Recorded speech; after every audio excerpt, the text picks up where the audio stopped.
Hi friends, good evening. तो हम इससे पहले बात किए थे टीटी के बारे में, यानी ट्रेडर के बारे में। और मैंने वो वीडियो में बताया था कि अगर किसी को कोई इक्विपमेंट के ऊपर, कोई इक्विपमेंट ऑपरेटिंग के ऊपर कुछ डाउट है तो पूछ सकते हैं। और मेरे वीडियो में कुछ अगर आपको कंफ्यूज है, कुछ समझ नहीं पाए या कुछ अलग से आपको मालूम है, आप मेरे से कमेंट में साझा कर सकते हैं। तो ऐसे ही हमारा एक भाई ने पूछे हैं प्रेशर रिएक्टर के बारे में। तो हमारे तो कंटिन्यूस के हिसाब से, यानी हमारे को लेसन के हिसाब से टीटी पूरा कंप्लीट करना था। हम ट्रेडर कंप्लीट कर चुके हैं। उसके बाद हमारे को VTT लाना था और FBD लाना था। मगर हमारा कोई एक भाई ने पूछे हैं प्रेशर रेट के बारे में, तो हम आज बात करेंगे प्रेशर रेट के बारे में। और आप लोग को किसी को भी कोई अगर एक एक्सेसरी के ऊपर, इक्विपमेंट के ऊपर डाउट है तो आप लोग भी कमेंट में पूछ सकते हैं। उसके ऊपर पक्का वीडियो डाला जाएगा। तो जहाँ तक मेरे को नॉलेज है, हाँ, वीडियो देखने के साथ साथ सब्सक्राइब भी कीजिए और एक छोटा सा लाइक भी दे दीजिए। वीडियो तो देखते हैं मगर कोई सब्सक्राइब नहीं करते, लाइक भी नहीं देते हैं, जो हम डिमोटिवेट हो जाते हैं। यानी आपका एक लाइक हमारे को प्रोत्साहन देगा फिर वीडियो बनाने के लिए। और ये वीडियो कुछ लोग के लिए बहुत मददगार साबित होगा, स्पेशली जो लोग ये प्रोफेशन में हैं, जो नया नया ये प्रोफेशन में आ रहे हैं, उन लोग को भी शेयर कीजिए। उन लोग के लिए बहुत मददगार साबित होगा। चलिए आज बात करेंगे प्रेशर रिएक्टर के बारे में।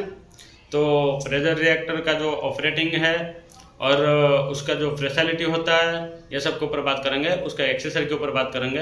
हाँ, एक्सेसरी के ऊपर ज़्यादा कुछ नहीं बात करेंगे, क्योंकि इससे पहले हम रिएक्टर का इंटरनल एक्सेसरी और एक्सटर्नल एक्सेसरी के बारे में ऑलरेडी एक्सप्लेन कर चुके हैं। शायद सब लोग को ये वीडियो मिला होगा। अगर किसी को फिर भी डाउट है तो कमेंट में पूछ सकते हैं, हम उसको फिर दे देंगे। तो लिंक उनको फिर दे देंगे, नहीं तो मेरे चैनल पे पीछे जाकर आप देख सकते हैं। तो चलिए सिर्फ आज वहाँ तक बात करेंगे जो एक्सेसरी के ऊपर हम पिछले वीडियो में रिएक्टर की एक्सेसरी वीडियो के ऊपर जो एक्सेसरी प्रेशर रिएक्टर में अलग होता है, दूसरे रिएक्टर नॉर्मल रिएक्टर से प्रेशर रिएक्टर में जो अलग होता है, जिसके ऊपर हम इससे पहले वीडियो नहीं बनाए हैं, वही एक्सेसरी के बारे में सिर्फ बताएंगे। जो फैसिलिटी होता है प्रेशर रिएक्टर का और उसका हैंडलिंग बताएंगे। तो शुरू करते हैं। पहली चीज़, जो प्रेशर रिएक्टर होता है वो नॉर्मल रिएक्टर से बहुत हद तक अलग होता है। उसको फ्रेशली ऑर्डर देकर बनाया जाता है। अगर हम ज़्यादा प्रेशर मेंटेनेंस के लिए हमारे को रिएक्टर चाहिए तो फिर उसको बिल्कुल सिलेंडर जैसा मॉडिफाई किया जाता है, बिल्कुल कोन जैसा। क्योंकि कोन या सिलेंडर जैसा मॉडल रहे तो उसमें प्रेशर कोई एक जगह पे असर नहीं होगा। हम अगर कोई भी गोलाकार चीज़ को एक जगह पे प्रेशराइज करेंगे तो पूरा प्रेशर को अपना पूरा डायमीटर में फैला देता है। तो इसलिए उसका जो मॉडिफाई होता है वो बिल्कुल सिलेंडर के जैसा, यानी कोन जैसा बना दिया जाता है। तो अगर बहुत ज़्यादा प्रेशर मेंटेन करना है, नहीं तो 5, 6, 7 किलो ऐसा प्रेशर अगर मेंटेन करना है, वो ज़्यादा कुछ, वो प्रेशर रिएक्टर में ज़्यादा कुछ मॉडिफाई नहीं रहता है।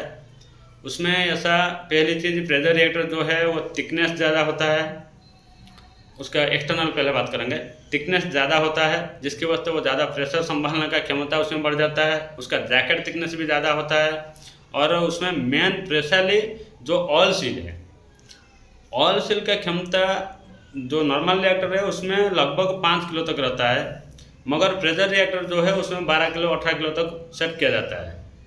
और वो ऑयल सील भी बहुत कॉस्ट रहता है। और वो ऑयल सील का जो टेक्नोलॉजी है, जो उसका मैकेनिज्म है, वो बहुत क्रिटिकल होता है। और जगह पे वो ऑयल सील भी अवेलेबल नहीं होता है, बहुत मुश्किल से मिल पाता है। उसका कॉस्ट भी बहुत ज़्यादा होता है। तो ऑयल सील जो है बहुत इंपॉर्टेंट हो जाता है एक प्रेशर रिएक्टर के बारे में। प्रेशर रिएक्टर में ऑयल सील बहुत इंपॉर्टेंट होने के वास्ते ऑयल सील को वाटर सर्कुलेशन दिया जाता है। और रिएक्टर जितना प्रेशर हम मेंटेन करेंगे उससे कम 1 या 2 किलो ज़्यादा प्रेशर ऑयल सील को हम प्रेशराइज करके मेंटेन कराते हैं। तो उसको प्रेशराइज कैसे करते हैं, ऑयल सील को कैसे प्रेशर मेंटेन करते हैं, ये शायद कुछ लोगों को पता होगा, फिर भी मैंने एक्सप्लेन कर दे रहा हूँ।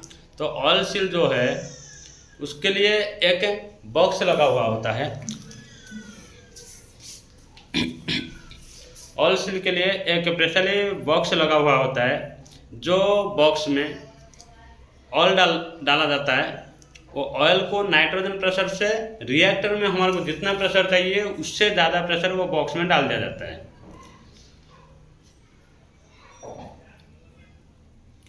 जो बॉक्स को हम जैसे थर्मोस साइफन बॉक्स बोल के ऐसा बोला जाता है, वो बॉक्स का टेक्निकल जो नाम होता है थर्मोस साइफन बॉक्स, जिसमें ऑयल होता है और नाइट्रोजन प्रेशर से हम रिएक्टर में जितना प्रेशर मेंटेन करेंगे उससे ज़्यादा प्रेशर डाल दिया जाता है, वो ऑयल सील का प्रेशर मेंटेन होने के लिए।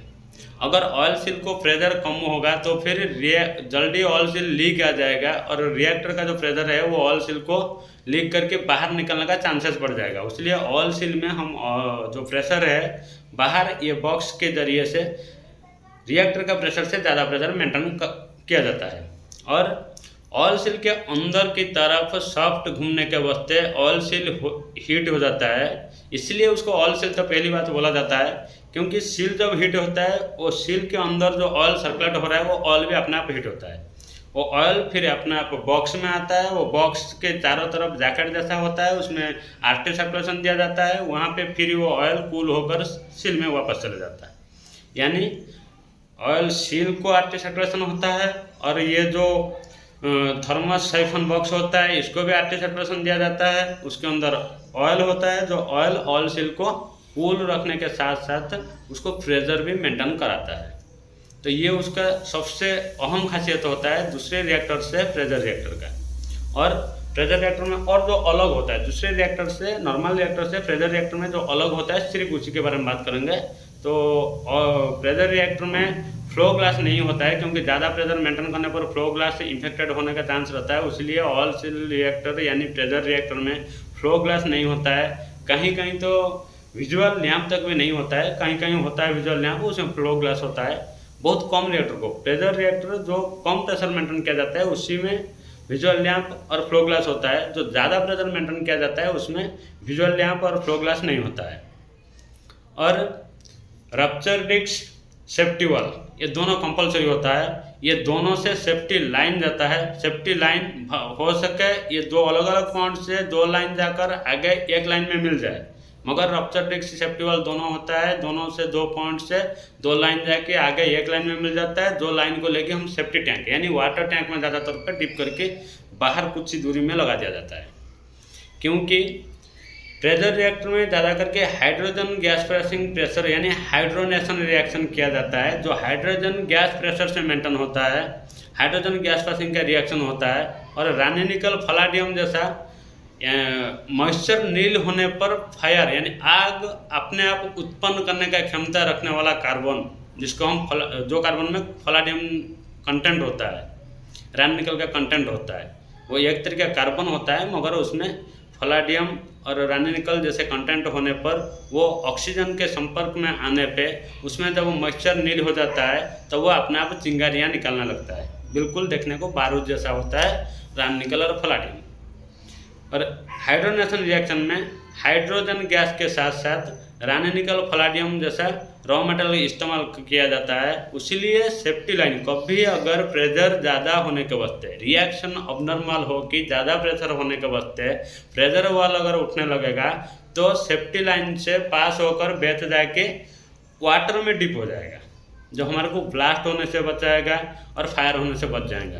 प्लांट भी सेफ, रिएक्टर सेफ, चाहे बैच को कुछ हद तक हानि पहुंचेगा, कहीं कहीं बैच भी पूरा चला जाता है। इसीलिए सेफ्टी लाइन कुछ दूर में, प्लांट से कुछ दूर में वाटर में डिप किया जाता है।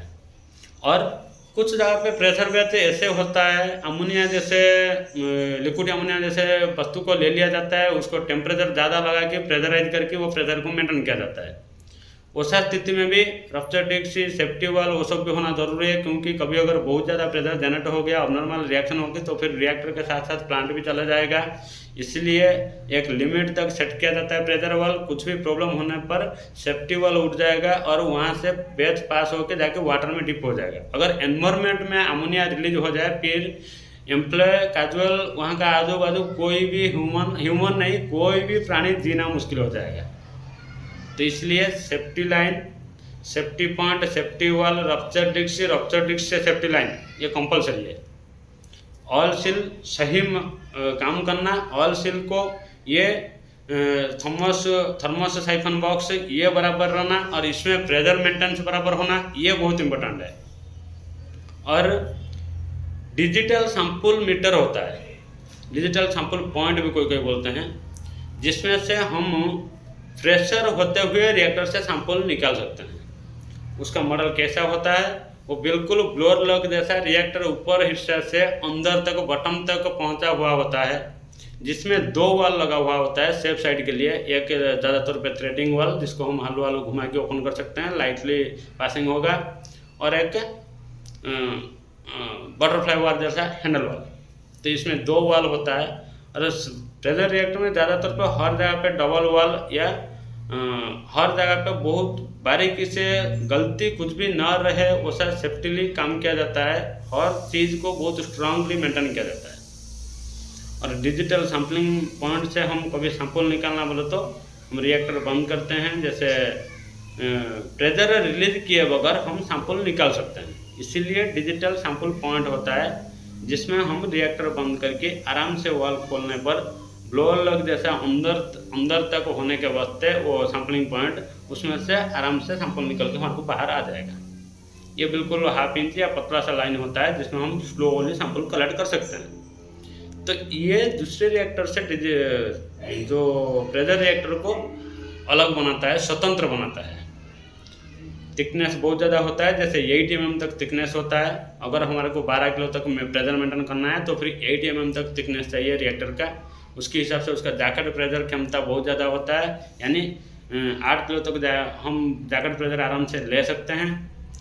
और ऑयल सील बहुत स्ट्रांग होता है, उसमें भी ऑयल सर्कुलेशन होता है। ऑयल सर्कुलेशन का प्रेशर मेंटेन करने के लिए बॉक्स होता है, उसको आर्टी सर्कुलेशन होता है। ये प्रेशर रिएक्टर को अलग बनाता है। और सैम्पलिंग पॉइंट अलग होता है, प्रेशर वाल, रप्चर डिस्क, सेफ्टी लाइन, ये कंपलसरी होता है। आई होप आप लोग समझ रहे होंगे। अगर हाइड्रोनेशन रिएक्शन है तो उसके लिए हमारे को गैस स्टेशन भी होता है, जैसे सिलेंडर सेफ साइड से सिलेंडर को बांधने के लिए जंजीर होता है, उसमें NRV वाल लगा हुआ होता है, उसमें पतला पतला लाइन है कि एक लाइन में लगा हुआ होता है, जो लाइन जाके रिएक्टर में पहुंचता है ब्लोअर लॉक जैसा, वो भी अंदर तक पासिंग किया जाता है, गैस पासिंग किया जाता है। तो उसको हम ऐसे गैस स्टेशन बोलते हैं या सिलेंडर ट्रैकिंग एरिया बोल के बोलते हैं। तो वहाँ पे हम एक ही बार 8-10 सिलेंडर लगा सकते हैं। उसमें NRV वाल होता है सिलेंडर के सामने, उसको हम खोलने पर गैस पासिंग होता है। तो वो लाइन में भी NRV लगा हुआ होता है, क्योंकि कुछ भी रिएक्टर से रिटर्न बाहर ना आए, बस हम सिर्फ गैस उसमें प्रेशर से अंदर छोड़ सकते हैं। और उसका जो रिलीज पॉइंट होता है, वहाँ पे एक फिल्टर लगा हुआ होता है, जो कोई भी ट्रेसेस को बाहर जाने नहीं देता है। हम कभी भी हाइड्रोजन रिएक्शन होने के बाद, GC होने के बाद बैच का जब हाइड्रोजन रिलीज करते हैं उसके बाद नाइट्रोजन लगा के फ्रेश आउट करते हैं। तो ये सब में कुछ अगर रिएक्टर के अंदर रानीनिकल पलाटियम जैसा हम रॉ मटेरियल यूज कर रहे हैं, उसका ट्रेसेस कहीं बाहर ना जाए, इसलिए वहाँ पे एक फिल्टर लगा हुआ होता है। ये सारे चीज़ अपने आप प्रेशर रिएक्टर को अलग बनाता है और प्रेशर बनाता है, और ये सारे चीज़ होना बहुत ज़रूरी है। तो शायद प्रेशर रिएक्टर का अहम चीज़ सब बताया गया है। आपको अगर कहीं भी और डाउट है तो आप फिर पूछ सकते हैं कमेंट में। हाँ, सब्सक्राइब तो पक्का करना। तो आज के लिए इतना, कल फिर हम दूसरे वीडियो लेके आएंगे।